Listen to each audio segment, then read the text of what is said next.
but those are mere allegations which former Senator Trillanes has denied.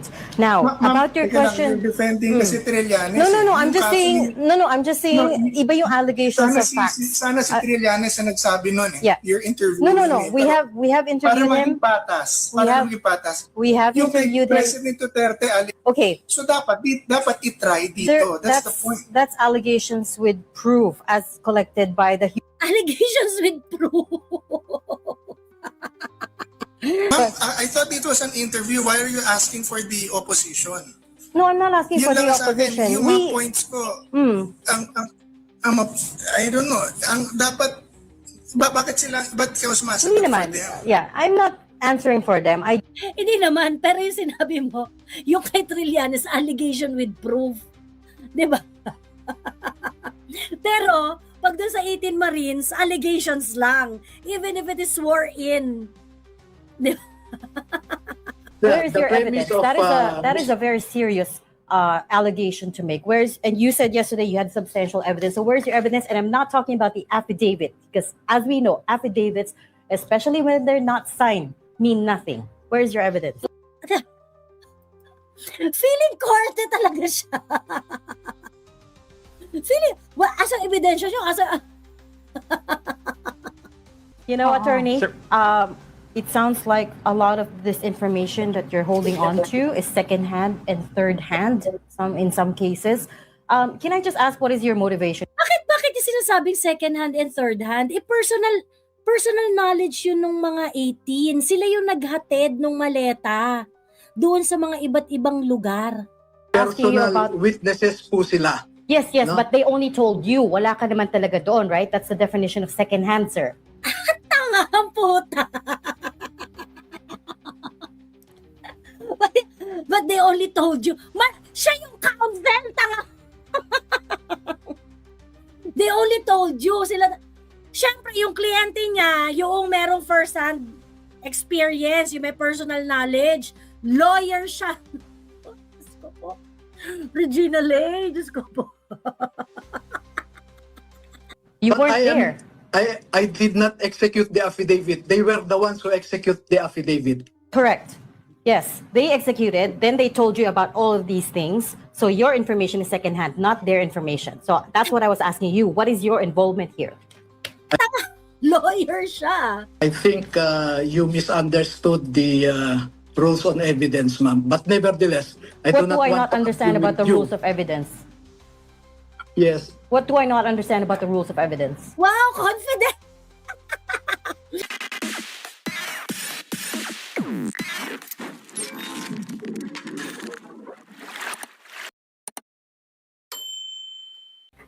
Wala kasi si Sassy. Gusto ko pa palang pag-usapan ng isa, si Regina Lay. Oh my God. Nakakaloka si ate mo, Regina. Si Regina. Nakakaloka si Regina Lay. Teka ha, ito. Try nating. Teka lang ha. Ayan. Regina Lay. Yung bardagulan nila ni Regina Lay.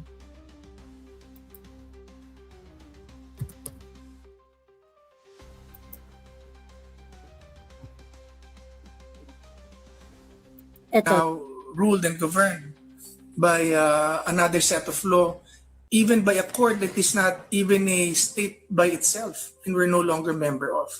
Yun lang po. Okay, there's a lot to unpack there. First of all, the thing that you were saying that former Senator Sonny Trillanes spoon-fed the witnesses and paid them with corruption money, that hasn't been proven. By the way, that's just an allegation. I just want to make that clear. Pangalawa, 6,000 deaths is still 6,000 deaths, sir.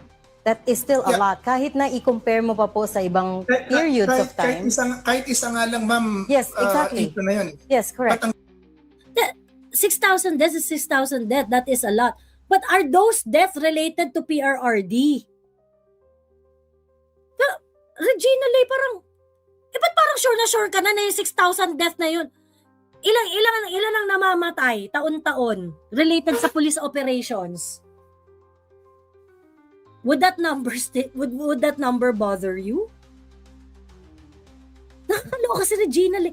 Parang feeling korte si Regina Lee. Tangina. Feeling korte si bakla. Sinasabi ko lang po,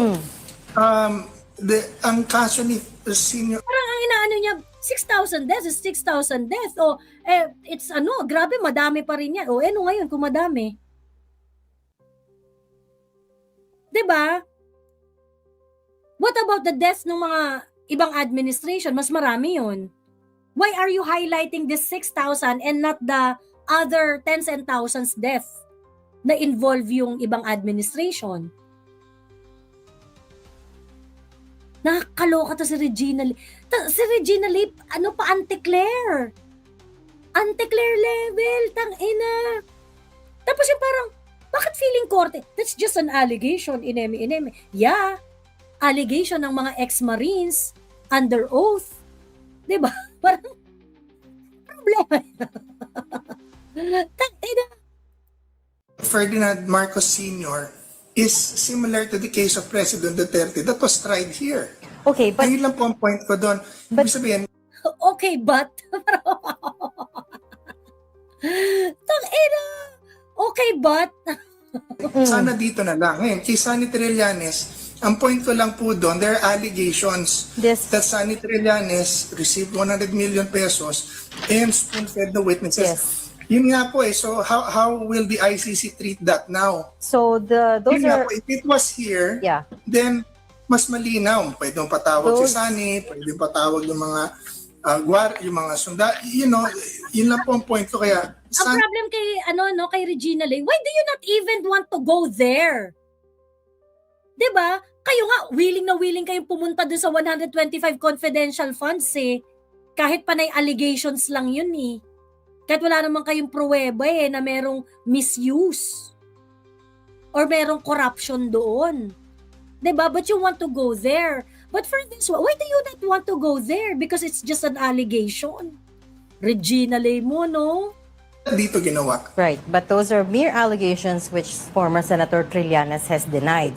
Now, about your teka lang, question, you're defending kasi Trillanes. no, I'm Yung just kaso saying, ni- I'm just saying, iba yung allegations sana of si, facts. sana si Trillanes ang nagsabi nun Yeah. You're interviewing No, me. we Pero have para interviewed maging him. patas. We Para have- maging patas. We have Yung kay interviewed him. President Duterte, Okay, so dapat i-try dito. there, That's the point. that's allegations with proof as collected by the Allegations with proof.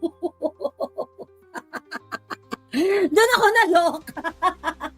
Yung allegations daw ni Trillanes, allegations with proof. Bakla, yun ba yung video? Yung kagaya ng video na pinreset doon sa na inuutos daw ni PRRD na nagpatay-patay siya pagkatapos sabi ng journalist na kumuha ng video has nothing to do with it? Yun ba yung proof na sinasabi mo? Tangina Regina Lee mo ang maleta. human rights organizations. Pero wait lang. Let me move on to the next No, you point. brought it there. No, let me Sige, move on diba? to the next point. Ferdinand Marcos Sr. was in power 1965 to 1986.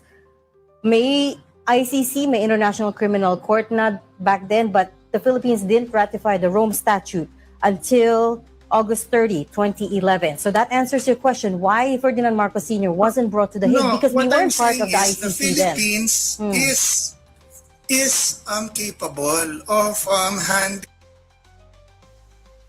very reason na ginagamit po ng mga nagpadala sa kanya sa Hague.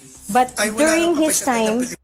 Ma'am, I thought it was an interview. Why are you asking for the opposition? no, I'm not asking for Yun the lang sa akin, opposition. yung mga points ko, I don't know, dapat, bakit sila, ba't kayo sumasagot Hindi for naman. them? Yeah, I'm not answering for them. Hindi naman, pero yung sinabi mo, yung kay Trillanes, allegation with proof. Di ba? Pero, pag doon sa 18 Marines, allegations lang. Even if it is sworn in. Di ba? Nakakaloka. Tapos meron pa siyang isang kembot, yung kay Baligod. Regina Lee Baligod.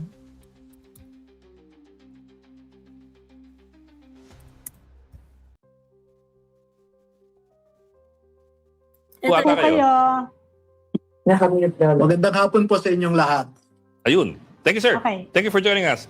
Sir, Thank you po. yeah, yes, sir. Napanood ko yung press con nyo kahapon. Yes, Wait, sir. teka lang that is the wrong assumption, attorney, because just because you were jailed does not mean you're there's a confirmation of wrongdoing there. We all know that testimonies can be fabricated, can be coerced, right? You as a lawyer should know that. But anyways, the reason I don't think it's Medyo ang tanga niya doon, ano, yung just because you were jailed does not mean you're there's a confirmation of wrongdoing there. We all know that testimonies can be fabricated, can be coerced, right? You as a lawyer should know that. But anyways, the reason I don't think it's too early to ask about the credibility because the claims that you're making are serious and wide-ranging. So balik tayo dun sa question ni Ami, which is, how long have you known these 18 gentlemen and can you vouch for their credibility?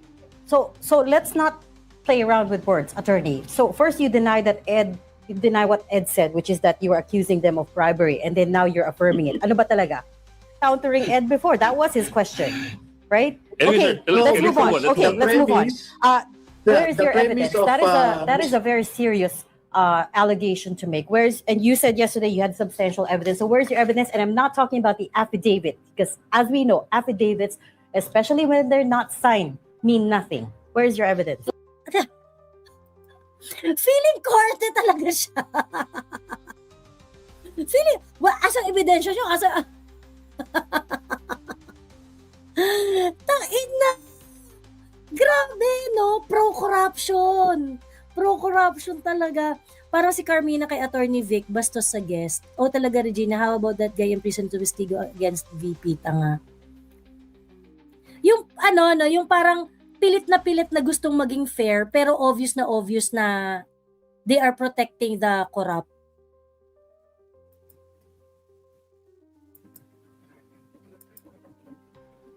Ay, nangyari. Nakakaloka.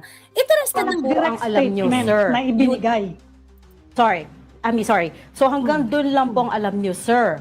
Wala po nakakita that this money was in fact handed over or nobody has evidence at this point that the money was given to these so-called foreigners. Tama?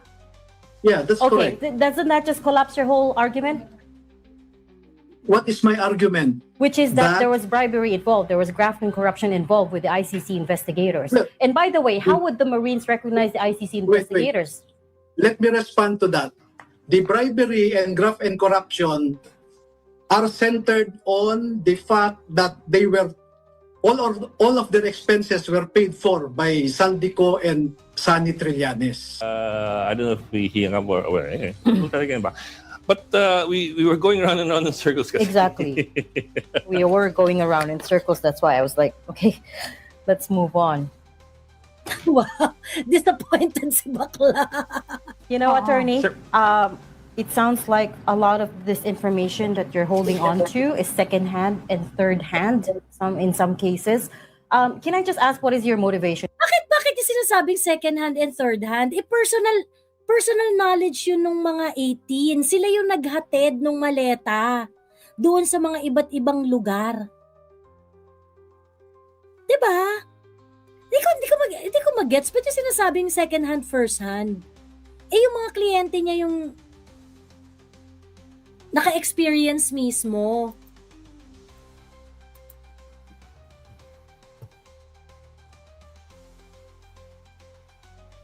Ay mag-play.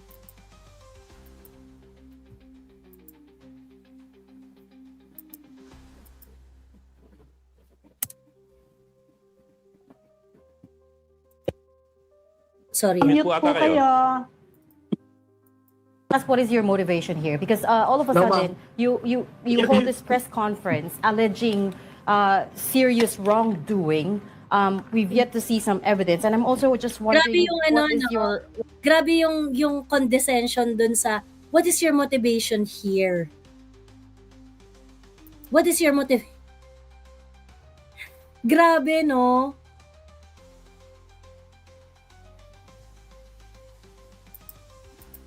what was your original motivation here? You said you only met the 18 gentlemen in October of last year and started building this case. So paano po kayo nasama dito? Kasi we were asking you Personal about... witnesses po sila. Yes, No? but they only told you. Wala ka naman talaga doon, right? That's the definition of second-hand, sir. Tanga ang puta. But they only told you. Siya yung counsel, tanga. They only told you. Siyempre, yung kliyente niya, yung merong first-hand experience, yung may personal knowledge, lawyer siya. Diyos ko po. Regina Lay, Diyos ko po.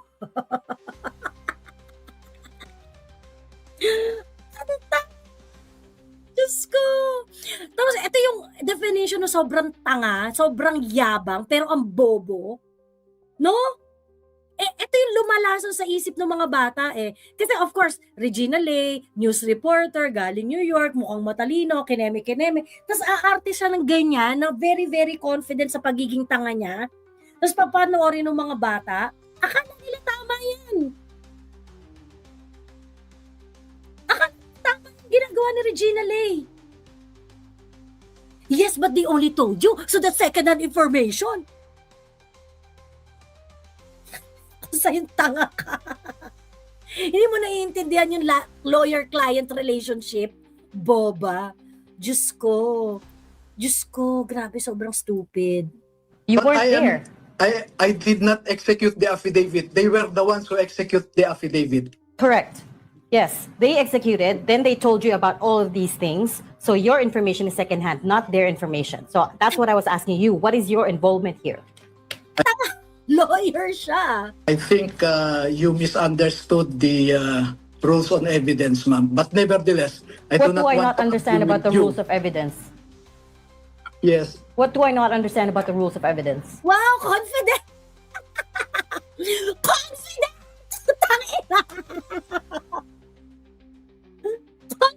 Confident si tanga. What I do not understand about the rules of evidence. Puta. I mean, nung inimbitahan niyo si Attorney Baligod, hindi niyo alam na siya yung abogado ng 18 na Marines? Regina Lay? Bakit niyo in-invite si Attorney Baligod? Kung hindi niyo alam yung kanyang involvement doon sa 18 Marines.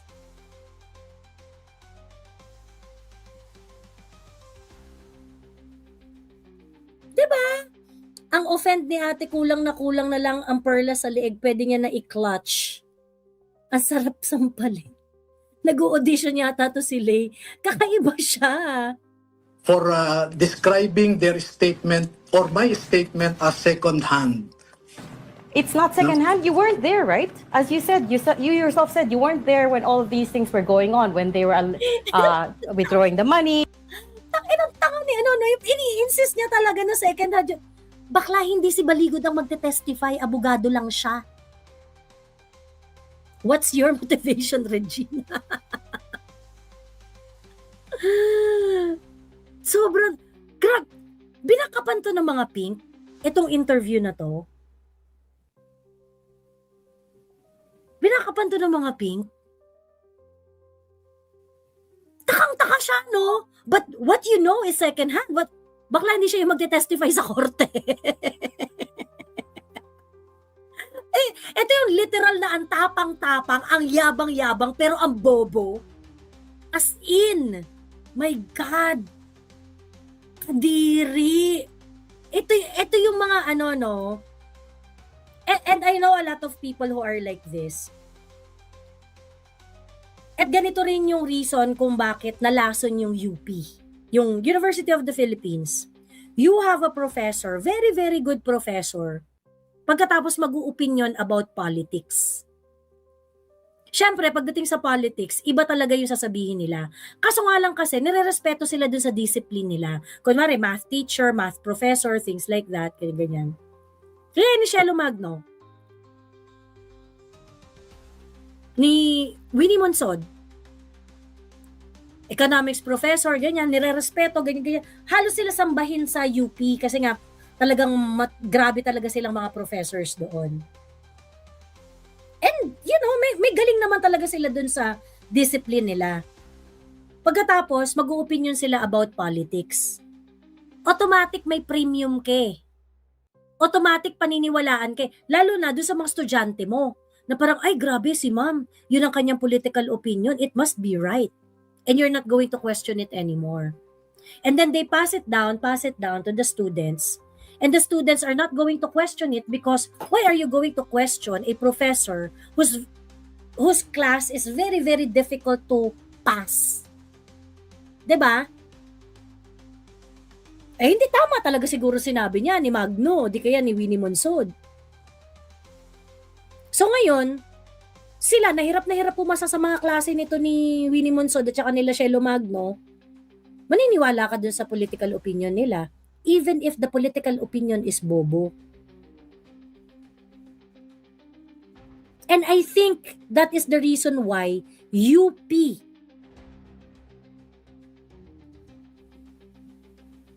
is poisoned. Kasi tinitake advantage nung mga nire-respetong mga professor yung kanilang goodwill para mag-impose ng politics nila sa ibang bagay.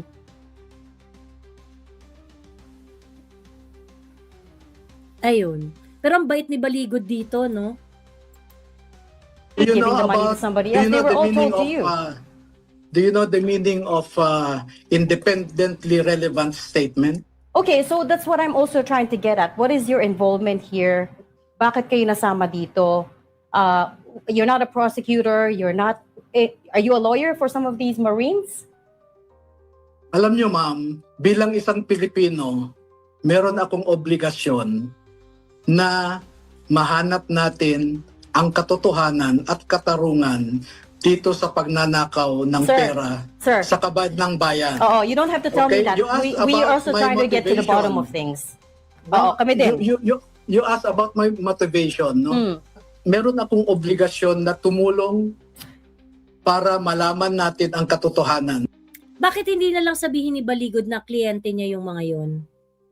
Para hindi humaba. Bakit, to be fair ha, bakit hindi masagot ni Baligod na ano? Di niya alam na na si Baligod ang abogado.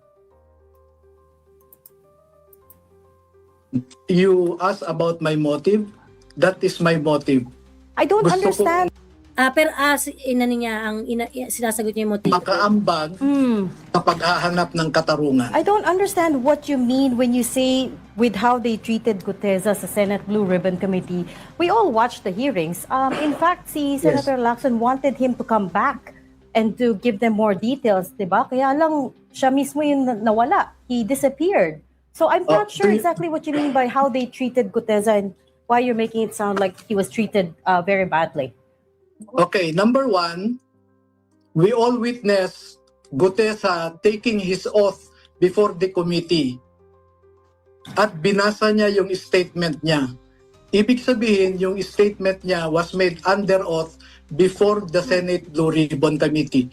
Bakit tinututukan yung alleged falsification ng notarization when his oath before the committee was already equivalent to a notarization, no? Pangalawa, sinasabi mo na nawala si Guteza dahil hindi na siya nagpakita, pinapahanap ni Senator Lacson.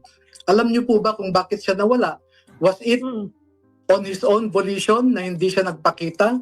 Ang sabi sa nakakontak sa pamilya nila ay itinago siya ng mga merong interest na pagtakpan ng katotohanan. We lost the line again. nawala. Apologies Back. for that. Babalik yan. Also tagged by Attorney Baligod is General Nicolas Torre III, now of course MMDA General Manager, and we also have him on the line. Welcome back to Storycon, General Torre. Can you hear us? Good afternoon, sir. Hi, General. Your reaction? We in the media, and I guess some other people know who owned that Gulfstream. But I don't think we ever got official confirmation. So as you said, since 1 year, halos 1 year na rin tong pag-arrest, maybe you can also now confirm. Kung sino nga. I do think Puro I think speculation you're lang kami. barking at the wrong tree, madam. Hindi yung I don't think na ako ang magiging Fair enough. Just very quickly, General, I now that we're rolling pictures of that fateful day last year, naalala ko na, at Villamor, di ba, the common law wife of Duterte, si Hanilet Avancenia, and his daughter, Kitty Duterte, were physically and verbally attacking you. I wonder if you ever Nung si Tori na yung tinatanong niya, no, patapos naman na to. Nung si Tori na yung tinatanong niya, sino may-ari ng Gulfstream? Sabi ni Tori, hindi siya makakasagot noon. Off the hook agad si Off the hook agad si Tori. Hindi na obvious yung bias ni Regina Lay. Ang nakakadiri dito, yung mga kagaya kasi ni Regina Lay, syempre may nakakapanood na bata eh. 'Di ba? Mga nakapanood na bata. Inglesera, social, newscaster, 'di ba? And aminin na natin o hindi, nung mga bata tayo, grabe yung believe natin sa mga newscaster. 'Di ba? Kasi parang alam nila yung mga sinasabi nila. Ganon. Ayun. And then you have someone like Regina Lay na magaganito-ganito. Tapos hindi alam yung pinagsasabi. 'Di ba? May allergy. Nagra-rhinitis ako. Hindi alam yung pinagsasabi. So, payuhan ninyo ang mga anak ninyo, ang mga bata sa paligid ninyo, not to trust mainstream media sa mga ganitong interview, sa mga ganitong usapan. Lason! Sobrang lason, my God! Why does she keep attacking the lawyer instead of the provided information by the former Marines ad hominem, sabi ni Mocha Princess? True. Kasi parang, but you do not know that. What's your involvement here? That's third-hand information, second-hand information. Bakla, hindi naman siya yung magte-testify. Ang magte-testify yung gumawa ng affidavit. Ma'am Joey, nakita mo na ang message ng President sa nangyari sa Gulf. Di pa niya binanggit ang Qatar. Bilib na bilib ako kay Reza noon eh. Ang galing mag-English, ang smart ng dating. Putya, nung nagkaisip ako, putyang ina mo kang bayag. Ay, ako rin bata pa ako, nung college pa ako noon eh, nung nag-start yung Rappler. So parang, feeling ko rin noong una, parang wow, ang galing naman nito. Parang very innovative, ganon. Nakakaloka. Sobrang nakakaloka. Yes, wag masyadong bumilib, lalo na sa mga ganyan, Western-coded na journalist. Ang template niya ng mga banat is straight from the USA's very own Fox News Network na known to be very partisan. Anyway, yun na nga. So, bantayan niyo po yung mga anak ninyo, yung mga bata sa inyo, na wag silang malaso ng mga ganyang klaseng nagbabalita. Ayun lang. Siya, sige na, matulog na tayo, at bago tayo matulog ay ang tawag dito, papasalamatan ko muna si Ma'am Ruth Isidore. Maraming salamat po sa inyong pa-super sticker, at si Travel Life, etc. Sas Joey, ano update sa bilang ng signature sa Congress? May umaayaw na ba sa admin? How about sa Senate? They are having difficult time to get the numbers. In fact, di ba yung NUP, yung dating partido ni Kiko Barsaga, political party niya, NUP, nag-declare na sila na they are likely not to vote for the impeachment ni Inday. So, I think mahihirapan sila na i-impeach si Inday Sara. And even if i-impeach nila si Inday Sara at dalhin yun sa Senate, malaki ang chance na hindi rin nila makoconvict si Inday Sara doon. So, ayun lang. But syempre, hindi pa rin natin kailangan maging complacent,